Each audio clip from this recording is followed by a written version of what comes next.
안녕하세요. 천연치료를 가르치는 의료선교사 김미주입니다. 오늘은 천연치료 대 약물치료에 대해서 여러분들에게 말씀드리려고 합니다. 여러분이 믿든지 믿지 않든지 이 지구를 포함해서 모든 우주는 하나님이 세운 법칙으로 돌아가고 있습니다. 물론 천연계에도 법칙이 있습니다.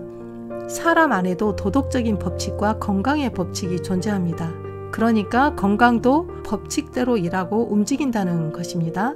우주 만물은 만사가 다 법대로 돌아갑니다. 교통법을 어기면 사고 나듯이 건강 법칙을 어기면 건강을 잃게 되는 것이죠.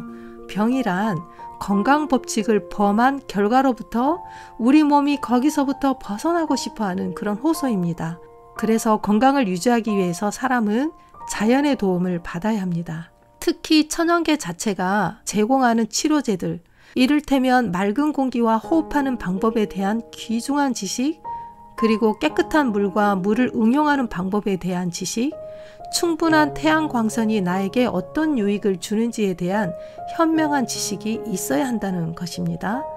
성경과 천연계가 병이 뭔지를 말하고 있기 때문에 이러한 치료제들은 그 효과적인 면에 있어서 매우 강력한 치료제라는 사실을 믿는다면 천연치료는 누구나 할 수 있는 치료이고 의료 선교는 누구나 할 수 있는 선교입니다.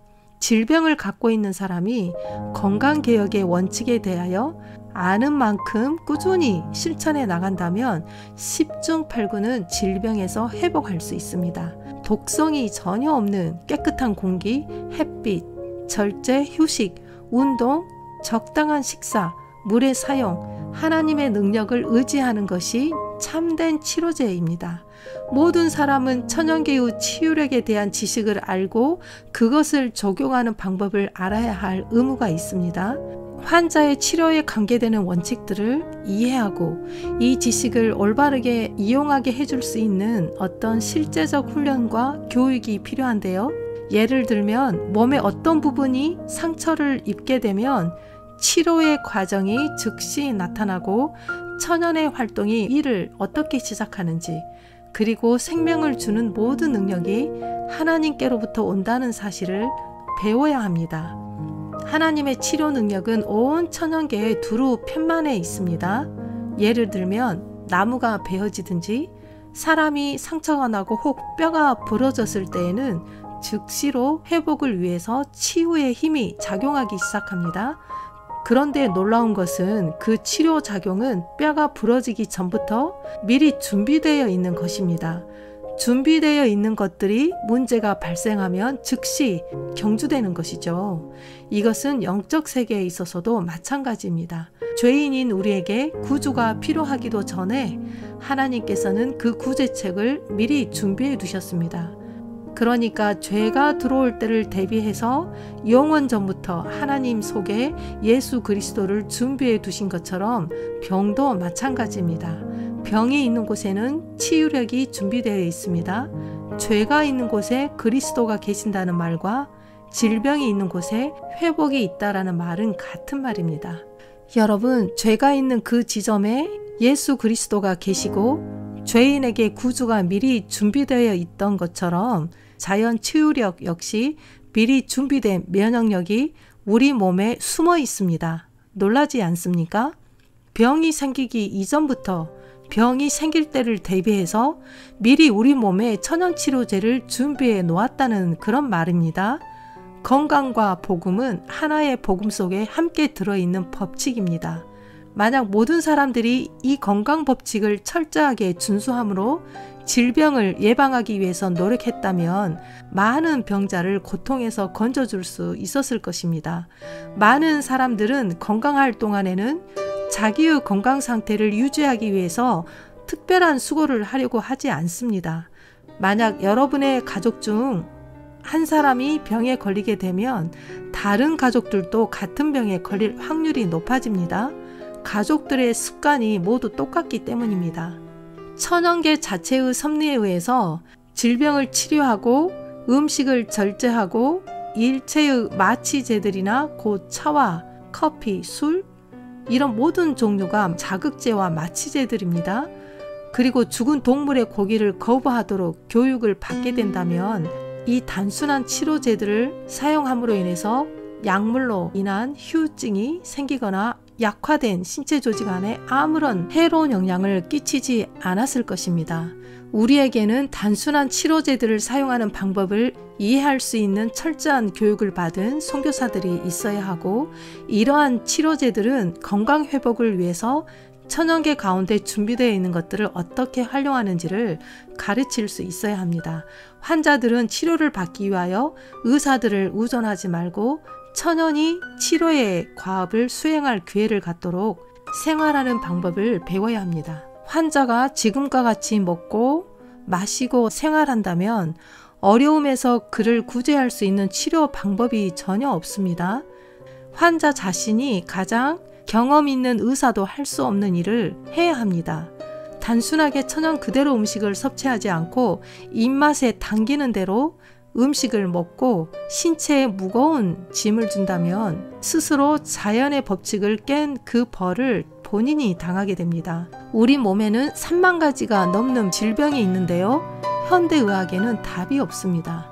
약물은 건강에 도움을 주기보다는 오히려 체력을 마비시키기 때문에 극복하기 힘들게 만듭니다. 현대의학은 증상을 치료하기 위해 계속해서 약과 주사와 수술의 기술을 발전시키고 개발합니다. 그래서 또 다른 증상을 계속해서 만들기 때문에 답은 없고 질병의 숫자를 증가시키고 있을 뿐입니다. 제 남편이 한 번은 신문을 보더니 왜 이렇게 신문에 변호사 광고가 많고 의사 광고가 많지? 이렇게 말하면서 변호사와 의사는 남의 불행이 곧 나의 행복이라는 그런 직업이라는 것입니다. 그래서 별로 좋지 않는 직업이다라고 이렇게 말을 하였습니다. 언뜻 생각하면 의사와 변호사는 문제를 해결해 주는 것 같지만 남이 사고 나고 아파야 그것 때문에 자기가 먹고 산다는 것입니다. 사실 틀린 말도 아닌 것 같습니다. 의사한테 가면 사람의 몸을 기계가 뜯고 소화기관을 잘라내고 문제가 있으면 이것저것 다 잘라냅니다. 암 하나를 잘라내기 위해서 장 5개를 다 잘라버립니다.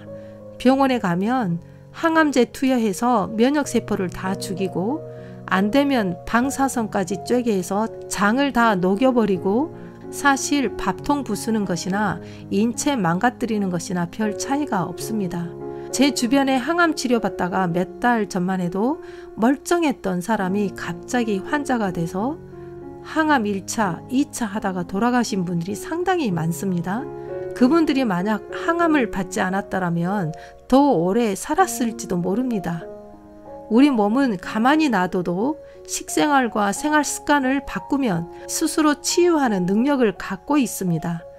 물론 현대의학이 하는 일 가운데 좋은 점도 많습니다.